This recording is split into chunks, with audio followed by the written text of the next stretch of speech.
Captain Alex Morgan stood tall as he looked out the viewing port of Centauri Station. The stars seemed cold and distant today.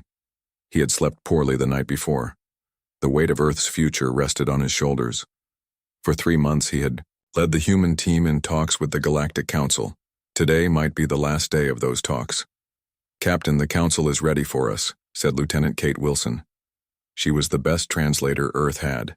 Her brown eyes showed worry, but her voice stayed steady. Alex nodded. "Let's not keep them waiting." They walked down the long, white hallway to the meeting room. Their footsteps echoed against the metal floor. 4 other humans followed them. Each was an expert in science, law, or war. They had been chosen to speak for all of humanity. The doors to the council chamber slid open. Inside, the room formed a perfect circle. At its center stood a round table with 22 seats. 5 were empty, waiting for the humans. The other seats held beings from across the galaxy. Some looked almost human. Others were so different that Alex still found it hard not to stare. Ambassador Xylith rose as they entered. Her skin glowed with a soft blue light, and her 4 arms moved in, the formal greeting of her people. "The Council welcomes Earth's representatives," she said. Her voice came through the translator chips in the humans' ears. "We hope today brings us closer to agreement." Alex gave a small bow. He and his team took their seats. On the table before, each council member sat small devices that showed the day's agenda. "We have reviewed your latest terms," Alex began. His voice was calm and professional. "Earth appreciates the Council's time and effort in these talks." Ambassador Xylith's skin brightened slightly. This was a sign of pleasure among her kind, but Alex knew she would not be happy for long. "However," he continued, "we find these terms unacceptable." The room grew very quiet. A Veloxian representative hissed softly, the scales on his neck rising in surprise or anger. "Perhaps you misunderstand some points," said Ambassador Xylith. "The oversight committees are merely to help Earth join galactic standards. The technology sharing agreements benefit everyone, especially Earth." Kate leaned toward Alex. "They're using nice words to hide their real meaning," she whispered. "The subtext says they want control of our jump engines." Alex nodded slightly. The message from Earth's government had been clear. Make no more concessions. For weeks, the Council had pushed for more and more control over human space travel, defense systems, and colony plans. What they called oversight was really control. What they named sharing was really taking. "The United Earth government has studied your terms very carefully," Alex said. "We understand what you are asking. We cannot agree to limit our defense fleet. We cannot allow Council inspectors free access to our research centers. We cannot share our jump drive designs while receiving outdated technology in return." The Oberon representative, a being made of what looked like living crystal, spoke. Next, its voice sounded like wind through a cave. "Humans advance too quickly," it said. "In 50 years you went from simple spaceflight to faster-than-light travel. This concerns many worlds." "Progress is not a crime," replied Alex. "Earth has followed every council rule since first contact. We have shared cultural knowledge.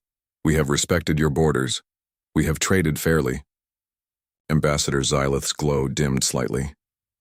"No one suggests humans have broken rules, but your military growth worries many species. The Council must ensure stability." Alex stood up slowly. The room fell silent again. All 17 alien species watched him closely. "The United Earth government has made its final decision," he announced. "We find these terms unacceptable. Earth will not give up its right to protect itself.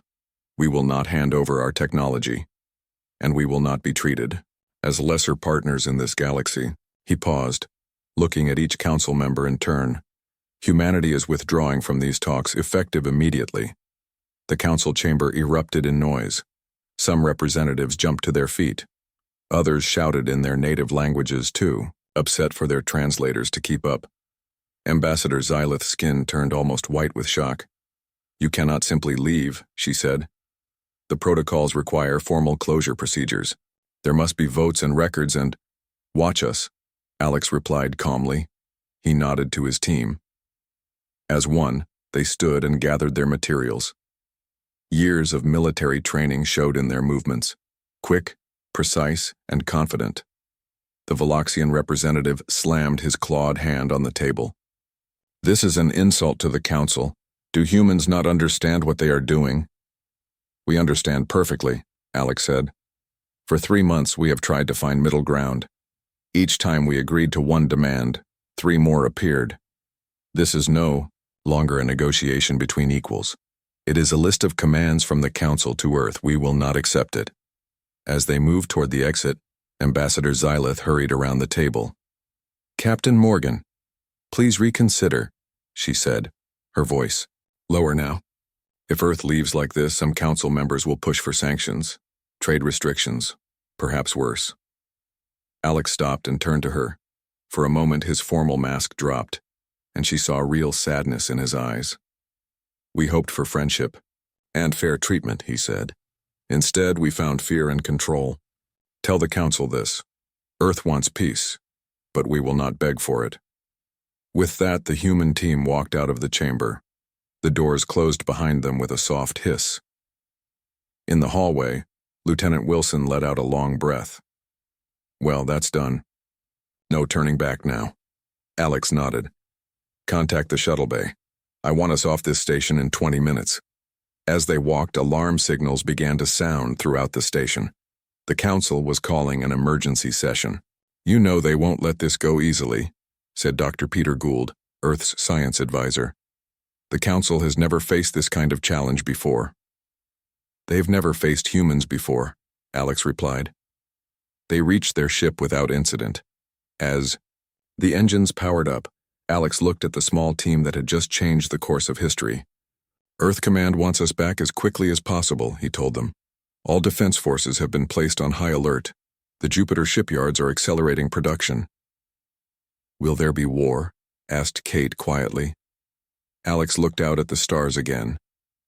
"They seem different now, not cold but full of unknown possibilities. That's up to the Council," he said. "But they should know one thing before they decide." "What's that?" asked Kate. "Those outdated fleet numbers we gave them 6 months ago?" Alex smiled slightly. "They weren't even close to accurate." The shuttle undocked from Centauri Station and turned toward Earth. Behind them, the Galactic Council faced its greatest crisis in 1,000 years, and they had no idea what was coming next. News of the humans leaving the talks spread fast. Within hours, every world in the Council knew what had happened. Across 17 planets, leaders called emergency meetings. Military ships changed course. Everyone wanted to know what Earth would do next. On Proxima Centauri's main trading station, John Adams moved carefully through the crowded market. He looked like any other human trader, but he was really a spy for Earth. For 3 years, he had been watching the Council and sending reports home. John sat at a small table in the corner of a busy food hall. Around him, aliens from a dozen. Worlds talked loudly about the news. He pretended to eat while his hidden devices recorded everything. "The humans have no idea what they've done," said a tall, thin alien with green skin. "The Council will crush their little planet." His friend, a short being covered in fur, made a worried sound. "I don't know. Humans are strange. They might have a plan." John smiled slightly. "Yes, humans had a plan. A very good one." He touched the small device behind his ear. It looked like a normal translator, but it could send messages directly to Earth across any distance. No one in the Council knew. This technology existed. "This is Blue Star," he said quietly. The noise of the market covered his words. "The station is buzzing with talk. Most believe the Council will punish Earth. Some are not so sure." At Earth Command, deep under the Rocky Mountains, Admiral Laura Peterson received John's message. She stood in the center of a large room filled with screens and maps. Officers moved quickly around her, preparing for what might come next. "Any sign of Council ships moving toward our space?" she asked. A young officer looked up from her screen. "No, Admiral. Their patrol fleets are staying in position. But we're seeing a lot of small, fast ships leaving Council worlds. Probably messengers." Laura nodded. This matched what they expected. The Council was talking, not acting yet. That gave Earth more time. What about our friend on Centauri Station? She asked. Lieutenant Wilson reports the council is in emergency session, another officer replied. They've been arguing for hours. Laura smiled. Kate Wilson had stayed behind when Captain Morgan left. She was now Earth's eyes and ears inside the council. It was a dangerous job, but Kate was very good at disappearing in a crowd. And our special projects? Laura asked more quietly. The officer handed her a small screen. The Jupiter shipyards. Report all vessels will be ready within 24 hours. Project Sunrise is ahead of schedule. Good, said Laura. Keep all forces on alert. The council may be slow to decide, but once they do, they'll move quickly. On Centauri Station, the council's emergency meeting had turned into shouting and threats. Kate Wilson sat in a small room nearby, listening through hidden devices. She had changed from her Earth uniform into the plain clothes of a station worker. No one looked twice at her. The humans must be punished, shouted General Vrexil of the Veloxian forces. His scales were bright red with anger. Send the fleet. To Earth now. Show them the cost of disrespect. Ambassador Xylith tried to stay calm. We should think carefully before taking such steps. The humans left talks, yes, but they did not threaten us or break any laws. Their very departure is a threat, said another representative. What message does it send to other young species if Earth can simply walk away from the Council? Kate smiled as she listened. The Council was doing exactly what Earth had predicted. They were divided and unsure. Some wanted war, others wanted more talks. This confusion gave Earth more time to prepare. She sent a coded message to Admiral Peterson. Council split on response. Military faction pushing for show of force. Diplomatic faction urging caution. No decision likely today. As Kate finished her message, she noticed something strange. The Oberon representative, a being made of living crystal, had gone completely still. This usually meant it was receiving information from its homeworld. A moment later, it spoke, and the entire council fell silent. Our deep space sensors have detected unusual energy readings from the Sol system, it said. The humans are moving ships. Kate felt her heart beat faster. Project Sunrise must be starting. She needed to learn more. On Earth, in the underground command center, Captain Alex Morgan stood beside Admiral Peterson. They watched as the main screen showed hundreds of small dots moving into position across the solar system. All ships are reporting ready, Admiral, said a communications officer. Begin Phase 1, ordered Laura. Alex watched as the dots on the screen began to change color from red to green. Each one was a warship, moving to its assigned place in Earth's defense network. Do you think the Council has spotted our movements yet? Alex asked. Almost certainly, Laura replied. Their sensors will detect the energy from our engines, but they won't understand what they're seeing. For months, Earth had let the Council believe that humans had only a small fleet of simple ships. The truth was very different. Hidden shipyards around Jupiter had been building advanced vessels for years. Earth scientists had made breakthroughs that the Council couldn't imagine. What about our special observers? Asked Alex. Laura touched her screen. All in position and reporting. John Adams says there's panic starting to spread on Proxima Station. Kate Wilson reports the Council is now aware of ship movements in our system. Alex nodded. And our surprise packages? All deployed and ready, Laura said with a small smile. The Council thinks they have eyes watching our system. They don't know that we've found and neutralized most of their spy devices. The few we left active are now sending back exactly what we want them to see. In the Council chamber, the emergency meeting had turned into a crisis. Reports were coming in from across Council space. Human ships were moving, but no one knew how. Many or what kind. Our observation satellites around Earth's system are going dark, reported a military advisor. One by one, they're stopping transmission. Are the humans destroying them? Asked Ambassador Xylith, her skin now pale with worry. We don't know, said the advisor. There's no sign of weapons fire. They just stop working. Kate Wilson listened, carefully from her hiding place. Earth's special forces were disabling the Council's spy satellites without destroying them. This was part of the plan.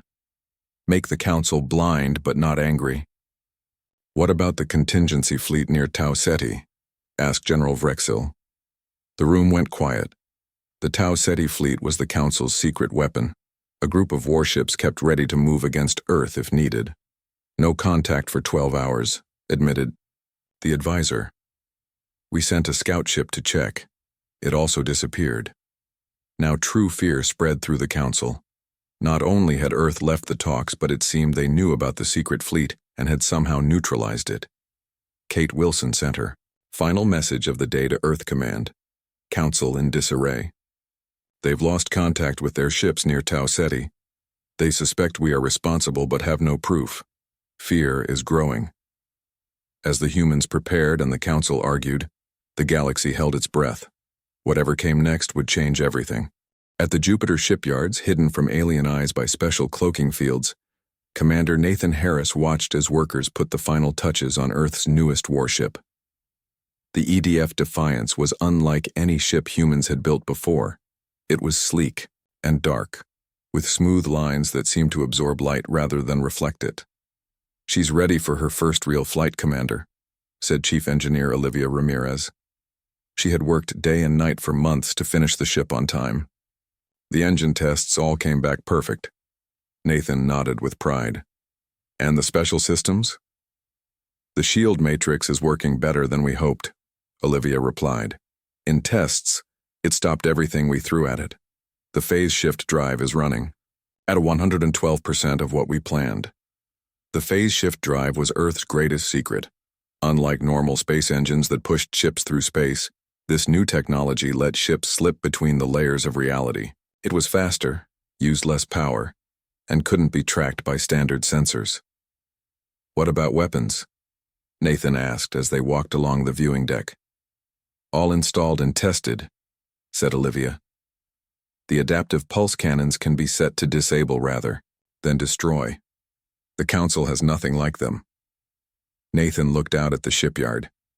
The Defiance wasn't alone. 9 more ships of the same class floated nearby, all nearly finished. Beyond them, hundreds of smaller vessels moved in careful patterns, preparing for what might come. Just then, Nathan's communication device beeped. It was a message from Earth Command. "Deploy the fleet," the message said. "All ships to take defensive positions at the calculated points. Initiate Protocol Sunrise." Nathan turned to Olivia. "It's time," he said. "Begin launch sequence for all ships, starting with Defiance." Olivia's eyes widened. "All of them? That's over 200 vessels." "Those are our orders," Nathan confirmed. "Protocol Sunrise is now active." Protocol Sunrise was the name for Earth's bold plan. For years, while talking peace with the Council, humans had been building a fleet in secret. Now, it was time to show the galaxy what they had made. On Earth, in the underground command center, Vice Admiral Benjamin Foster watched as hundreds of green dots moved across the big display screen. Each dot was a ship, taking its place in Earth's defense network. "Phase 1 complete," reported an officer. "All ships are in position around our system." "Begin Phase 2, ordered Benjamin. "Deploy the jump gate network." This was the most daring part of the plan.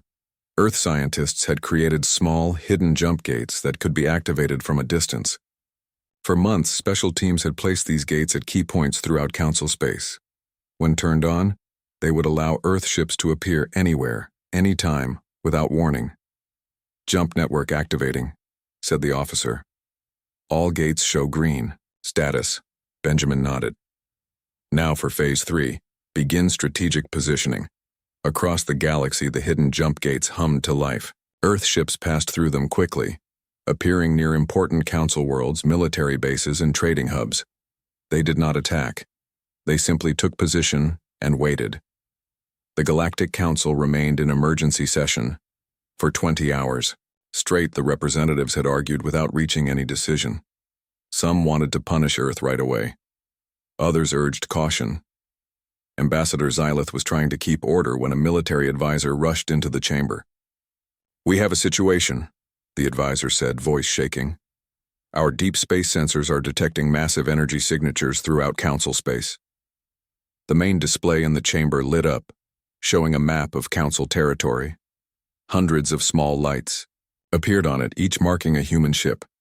Impossible, whispered General Vrexel. They couldn't have built such a fleet without our knowledge.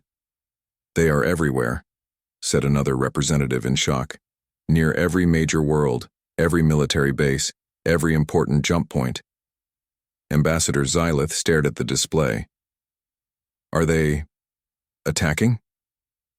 No, said the advisor. They're just waiting, not moving, not firing weapons, just there.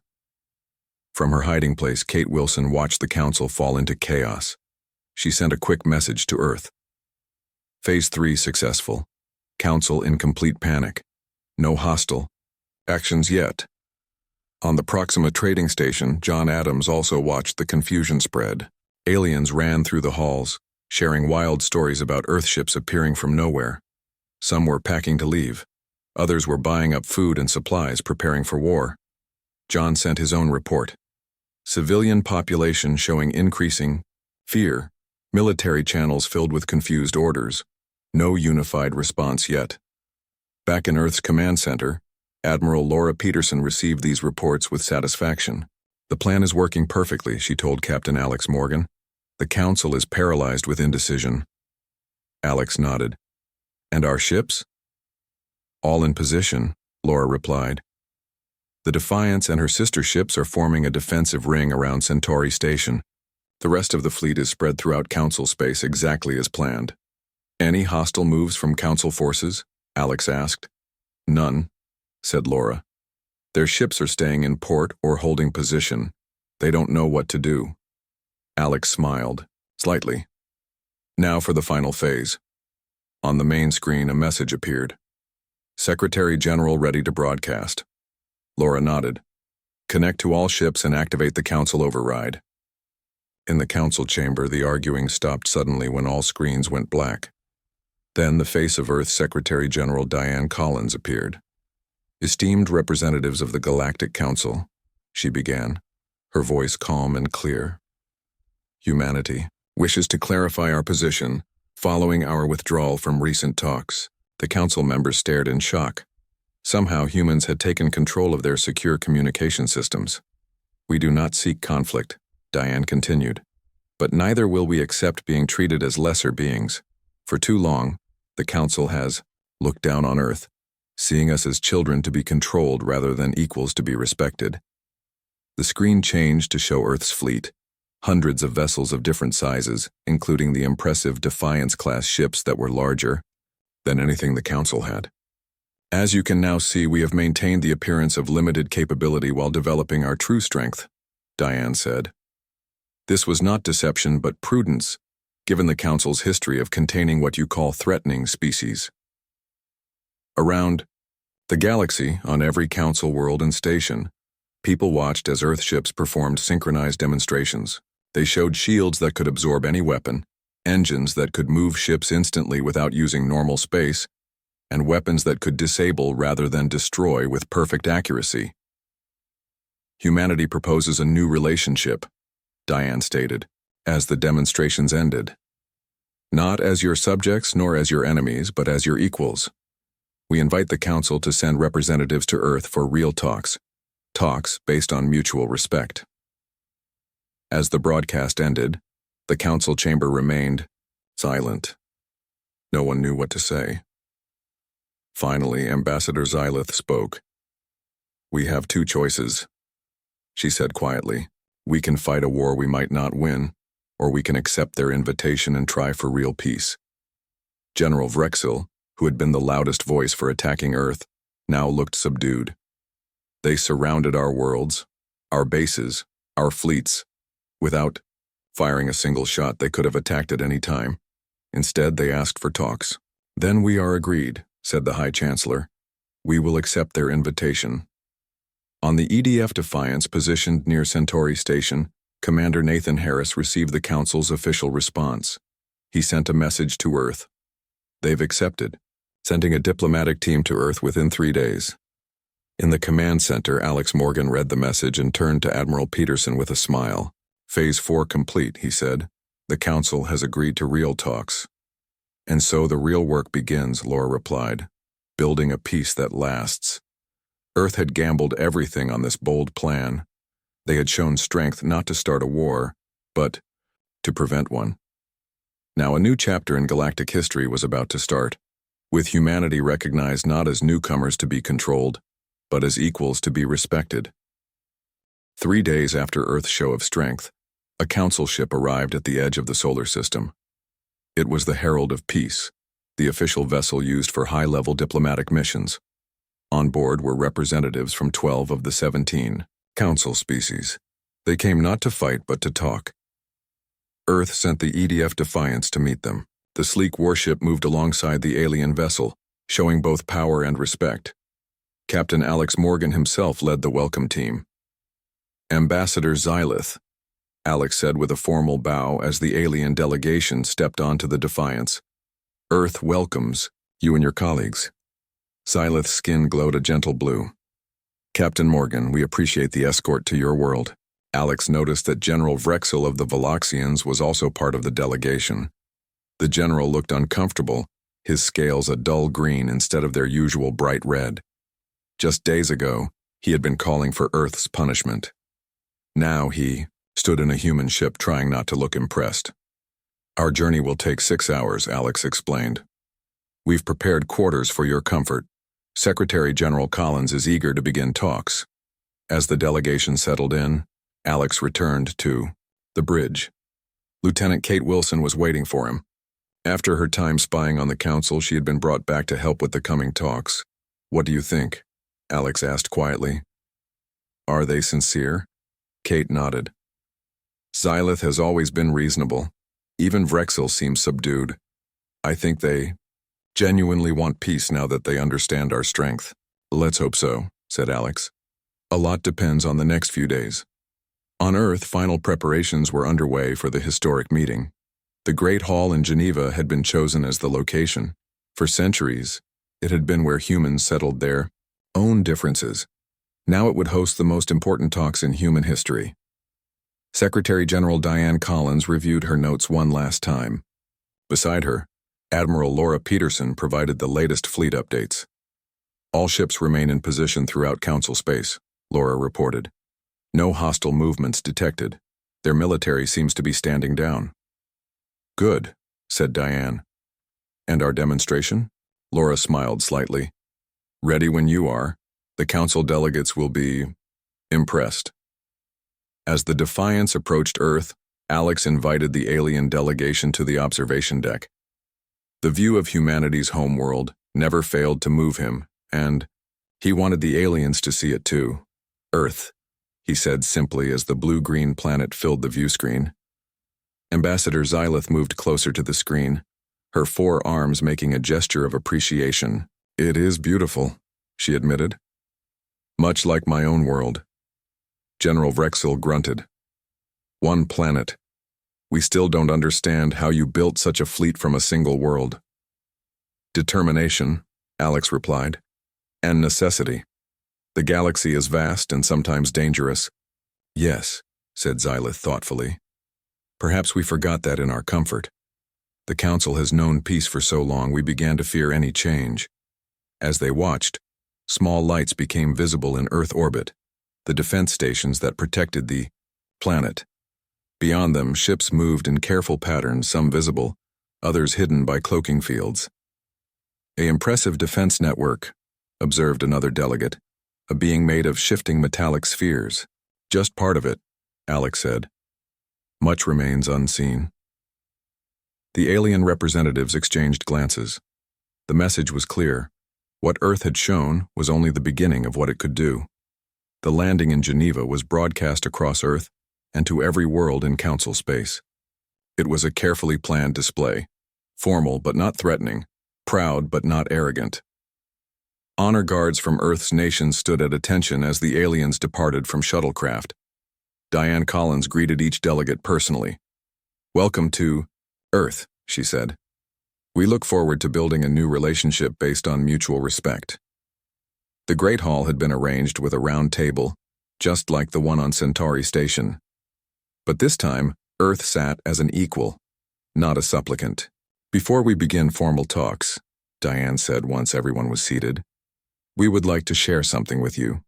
A demonstration of why we believe cooperation is better than conflict." At her signal, the lights dimmed. A three-dimensional display appeared above the table showing the solar system. Then it expanded, revealing the nearby stars, then the entire sector, then the whole galaxy. "For the past 5 years," Diane explained, "Earth ships have been mapping unexplored regions beyond Council space. We've discovered something concerning." The display zoomed in on a distant area of the galaxy. Red dots appeared, spreading slowly, toward both Earth and Council space.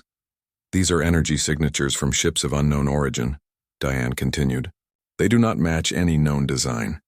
They do not respond to communication attempts, and they are coming this way."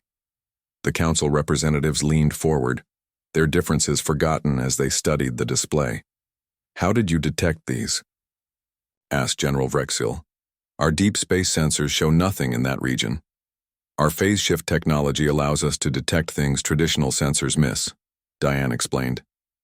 "We believe these unknown vessels will reach the edge of Council space within 2 years." Ambassador Xylith's skin had turned pale. "You're suggesting a possible threat to all of us?" "We're sharing information," Diane corrected gently. "What you do with it is your choice. But Earth believes that divided, neither humans nor the Council can face an unknown like this effectively. Together we might." The hall fell silent as the implications sank in. This was not what the delegates had expected. They had come prepared for hard bargaining over territory and technology. Instead, Earth was offering partnership against a common challenge. "Why show us this?" asked General Vrexil finally. "You could have kept this knowledge to yourself. Used it against us later." "Because despite our differences, we share this galaxy," Diane replied. "And we believe the Council has much to offer. Your civilization spans 17 worlds and has existed for thousands of years. Ours is young, yes, but we bring new ideas and approaches. Together, we could be stronger than either of us alone." Ambassador Xylith made a formal gesture with all 4 arms, not the usual greeting, but a rarer sign of deep respect. "Earth has surprised us yet again," she said. "First, with strength, now with wisdom." Over the next hours, the mood in the Great Hall changed. What had begun as tense diplomacy became genuine discussion. The Council representatives shared their knowledge of galactic history, including past encounters with unknown species. Humans offered fresh perspectives and technical innovations. By nightfall, the framework of a new relationship had begun to take shape. Not Earth joining the Council as a junior member, but a true alliance between equals. As the first day of talks ended, Captain Alex Morgan found himself standing with Ambassador Xylith in the garden outside the hall. "You planned this all along, didn't you?" she asked. "The withdrawal from talks, the fleet deployment, it was all to bring us to this point." Alex smiled slightly. "Let's just say Earth believed there was a better way than the one the Council first offered." Xylith's skin glowed with understanding. "You needed us to see you as equals before you could share the real challenge." "Something like that," Alex agreed. "The unknown ships may be peaceful. They may not. Either way, facing them alone seemed unwise." "Indeed," said Xylith. "Perhaps the Council needed this shakeup. We had grown too comfortable, too set in our ways." As stars appeared above Geneva, human and alien stood side by side, looking up at the galaxy they shared. The future remained uncertain, but for the first time, they would face it together. 6 months passed since the first real talks began between Earth and the Galactic Council. What started as tense meetings had grown into a true partnership. On planets across Council space, humans and aliens worked together on joint projects. Earthships patrolled alongside Council vessels. A new era had begun. At the heart of this cooperation was the Joint Defense Initiative. Based on Earth's moon, it brought together the best minds from all species to prepare for the possible arrival of the unknown ships. Commander Nathan Harris, captain of the EDF Defiance, stood in the main control room of the lunar base. Through the wide window, he could see Earth hanging in the black sky, beautiful and blue. Beside him stood Ambassador Xylith and General Vrexil, once enemies, now allies.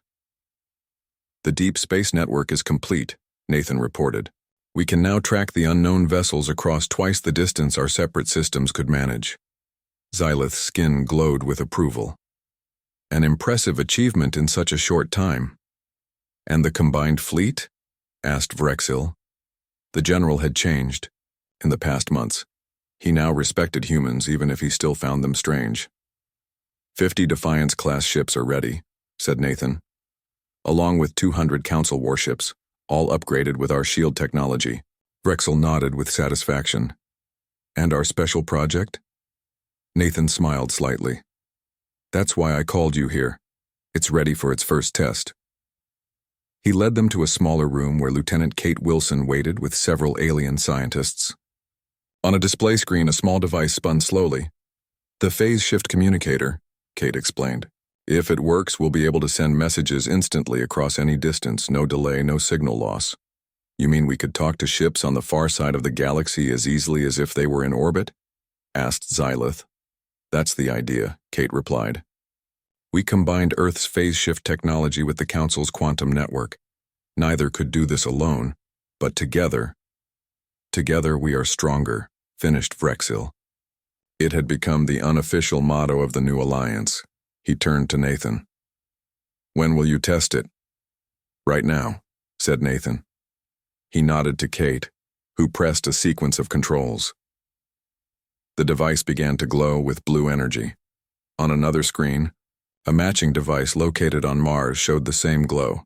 "Sending test signal," Kate announced. For a moment, nothing seemed to happen. Then a clear voice came from the speakers. "Lunar Base, this is Mars Station. We receive you perfectly. No delay." Detected. "The test is a success." The room erupted in cheers. Humans hugged each other while aliens made their own gestures of celebration.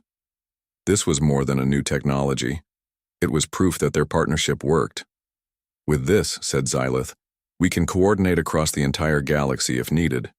And speak to the unknown ships when they arrive," added Nathan, "if they'll listen." Back on Earth in the newly established Galactic Cooperation Center in Geneva, Captain Alex Morgan met with Secretary General Diane Collins. They reviewed the latest reports from throughout Council space. "The technology exchanges are proceeding well," Alex said. "The Council's agricultural methods have already increased Earth's food production by 30%. Our medical advances are helping on at least 7 alien worlds." Diane nodded with satisfaction. "And how are our people adapting to working with aliens?" "Better than expected," Alex replied. "There are challenges, of course. Different customs, different ways of thinking. But the focus on our common goals helps." "And the resistance?" asked Diane more quietly. Alex's expression grew serious. "Some groups on both sides still oppose the alliance. They don't trust the other species. But they are a small minority." "Keep watching them," Diane instructed. "We can't let fear undermine what we've built." On Centauri Station, once the center of council power, a new joint council now met. Unlike the old council chamber with its formal seats and strict protocols, this room was designed for true discussion. Humans and aliens sat together as equals. John Adams, once Earth's secret agent, now served openly as Earth's security liaison. He stood before the joint council, presenting the latest findings. "The unknown vessels have changed course," he reported. "They are now moving faster toward council space. Estimated arrival time is 12 months, not 24 as we first thought." A murmur ran through the chamber. Some showed fear, others determination. "Have we learned anything more about them?" asked a Meridian representative. "Very little," John admitted. "Their technology doesn't match anything in Council or Earth records. They still don't respond to communication attempts." "Then we must accelerate our preparations," said the High Chancellor, who now led the Joint Council. "Double the production of defense ships. Expand the early warning network." No one objected. The old arguments about who should control what had faded in the face of a possible common threat. As the meeting ended, John found himself walking with Ambassador Xylith toward the station's observation deck. "Did you ever imagine this?" she asked, gesturing at the humans and aliens working side by side throughout the station. "6 months ago, we were nearly at war." "Honestly?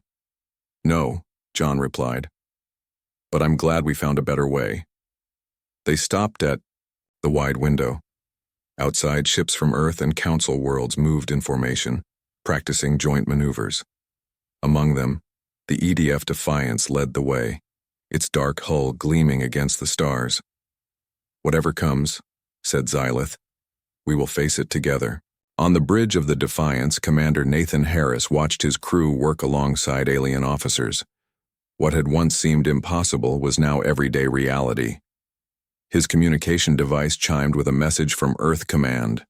The signal came, through the new phase shift network, instantaneous despite the vast distance. "Unknown vessels have changed course again," the message read. "They will reach the edge of Council space in 3 months. All ships to battle readiness." Nathan sent acknowledgments and turned to his mixed crew. "It's time," he said simply. Throughout human and Council space, the message spread. Defense stations powered up.